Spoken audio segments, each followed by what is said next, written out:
So people have not questioned us, but have really kind of leaned into things that Nancy and I often say. And one of the things that we truly live by is that LinkedIn is one of, if not the best ways to use social media to build your email list. And we're going to clarify that with three different ways that you can leverage LinkedIn right now with the free account to grow your email list. Now, before we dive into today's training and today's episode, much like we mentioned last week, it's always good to take the temperature of your business and see where it is by taking an assessment.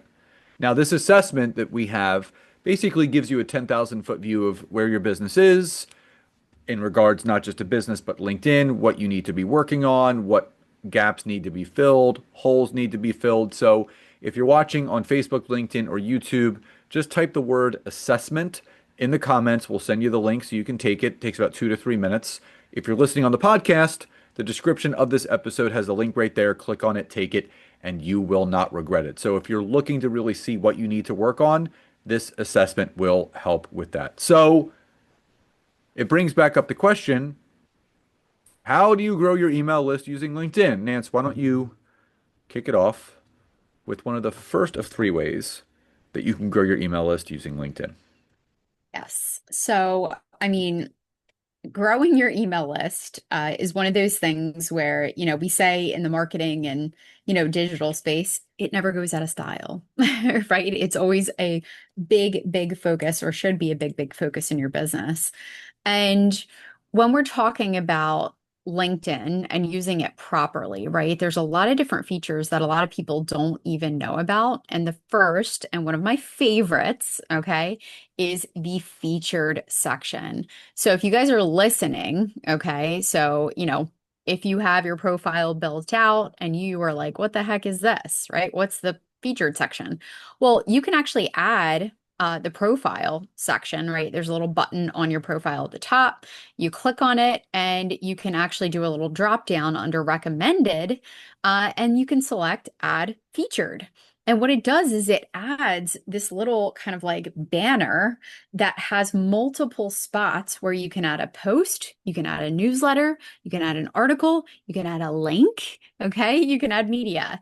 So really, really cool feature where again, LinkedIn makes it easy that, if you want to feature certain content, or let's say you've got a really cool, clickable link so people can book a call, or let's say again, growing your email list, you've got a really good lead magnet or free download, or, something that your ideal audience will want to view. Okay. Just using an accountant as an example, years ago, my accountant created a really cool tool. It was like how to get your taxes together, right? Prior to, tax season for small businesses.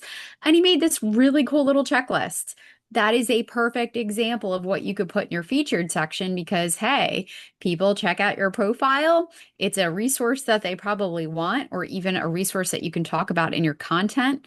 And there it is, front and centered in your featured section where you are able to promote it. So if you do not know that that is available, guys, check out your add profile section, okay, on your profile and get that added today. That one is a no-brainer. So that's number one, Scott. So, as Nancy mentioned, we recommend having at least two things added to the featured content section. One should be a way to generate maybe a call if you want to put your calendar link, like she said, or maybe you just want to drive some website traffic, or maybe traffic to your YouTube channel or your podcast. But one of them should always be a way to collect emails. So Nancy said, for my profile, for instance, I have a lead magnet on there for three high impact LinkedIn post templates. So it's a template that gives you basically the outline of three high impact posts, and people love it. And again, if they click on it, it takes them to the source. They put their name and email, they get the template, I get the email. And that's how, remember, social media is rented land. You cannot connect with your LinkedIn contacts outside of the platform unless you have their email. And this is one of the best ways to do it. Now, number two kind of folds into the featured content section. If you do not have a LinkedIn newsletter at this point, you are truly missing out because what we teach people is the reason why you want to have a LinkedIn newsletter is twofold. Number one, it's a great way to build a sub-demographic. My newsletter currently has 10,500 subscribers, but each one of your newsletters, you can actually include a call to action at the end.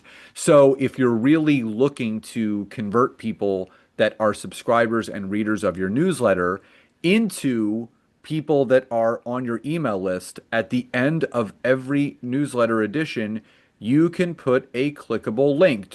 Just to give you an example, at the time that we're recording this a couple weeks ago, we opened the doors to our AI prompt powered LinkedIn content community called the Expert Content Society. So we actually generated some sales from this specific newsletter edition because at the end of it, I said, do you want to keep growing with community that gets it? Everything that we've shared in this newsletter, from strategic content to authentic engagement, is what we practice and refine together inside the Expert Content Society. That's what the expert, you want to click here to learn more about the Expert Content Society, takes them right to the sales page, and people signed up.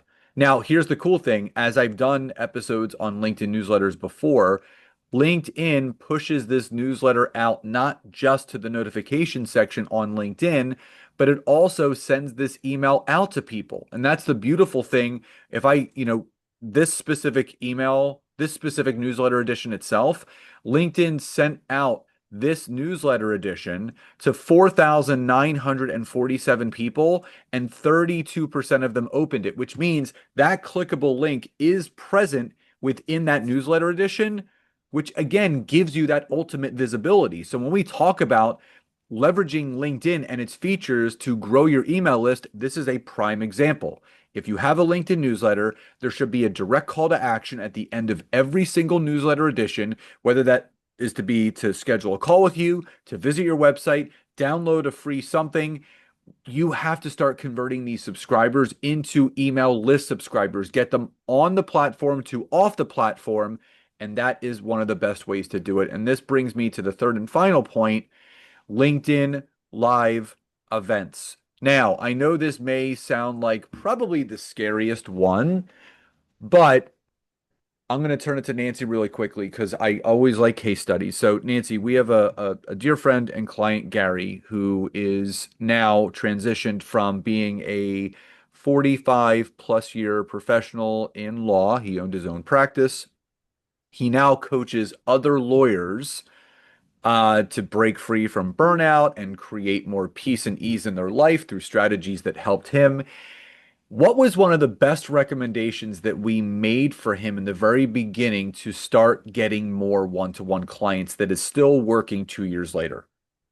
Yeah, we made the recommendation right early on to start doing these LinkedIn lives, right? Start holding kind of like a short workshop, a little training each month to, number one, get a gauge for what his audience was actually craving. What did they need help with? What are the problems that they needed solved?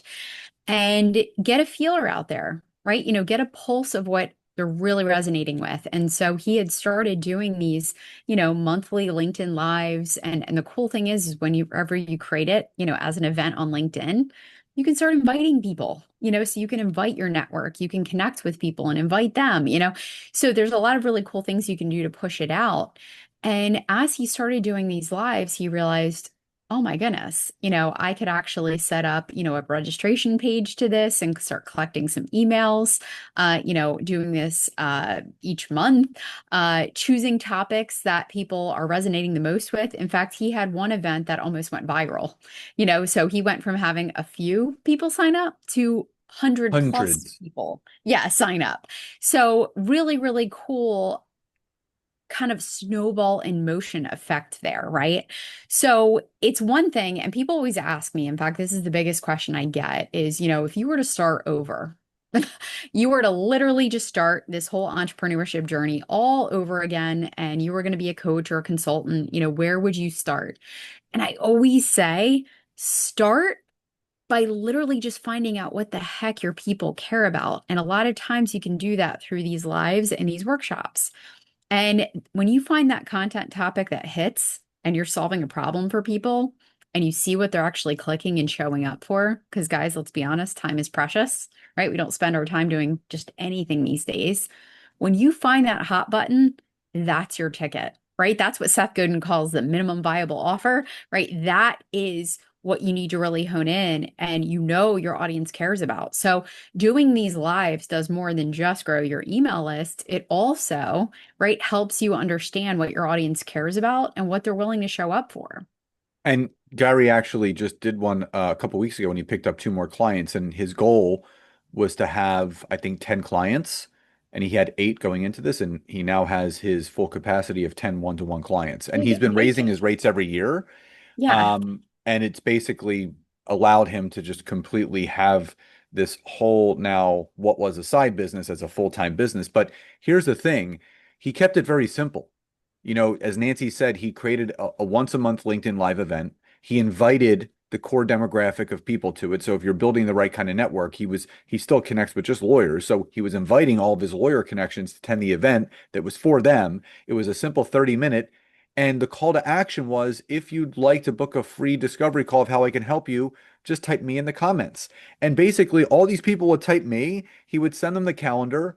They would book the call and he would close them. And not only is that an easy way to start taking people from online to offline to grow your email list, it's growing his client list at the same time. exactly. And it is like one of those things that, guys, I know you're on the other side going, "Ooh, but it sounds scary." It's something we don't need to overthink, right? We talk about it. It's like going to the gym, right? The more you do it, the more comfortable it gets, the bigger and the better and all the things, right? It is totally normal to have one event and it go okay, right? Again, this is part our art, part science, this whole marketing game. But that's the thing. The more you do, the better and the more comfortable you get at it. But it is this thing that grows over time. And I'm telling you, we know it works.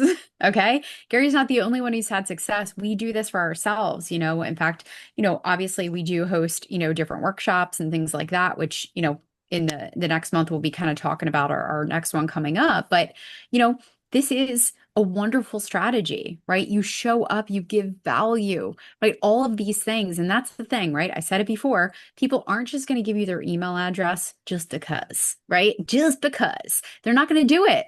You got to give them some value, right? You got to date the person a little before you ask for their number. Okay. So please remember, these are just strategies. And these are strategies. We're not just like typing it into ChatGPT saying, hey, give me, some output or what you think might be working. This is stuff that we know, right? We've got cold hard evidence, we've got case studies, we've got testimonials. It works. The last thing I'll say is that, to Nancy's point, we always recommend just get the first one out of the way. Just get the first LinkedIn Live event just done out of the way. Have no expectation of what's going to happen or if something's going to happen at all, because you'll realize it's not that scary. You can use something like Restream or StreamYard, even Riverside to do these. And once you get an understanding of how much you can engage this demographic on LinkedIn through these events, the rest just kind of falls into place. So, as a reminder, the three best ways that we went over: featured content section, make sure you have some sort of clickable link to take people from online to offline. Create that LinkedIn newsletter with a call to action at the end of each one that takes people from online to offline, and host that once a month LinkedIn live event that is built more to book discovery calls through your calendar, which again grows your email list. Final reminder for anyone that's looking to assess where their business is, including what they may be missing on LinkedIn. If you're watching on social, whether it's Facebook, LinkedIn, or YouTube, just type the word assessment in the comments. We'll send you the link. If you're listening on the podcast, the description of this episode has the link. Click on it, take the assessment. You will be glad that you did. So, everyone, we hope you enjoyed today's training and today's episode. Love and gratitude, and we'll talk to you next time. Bye.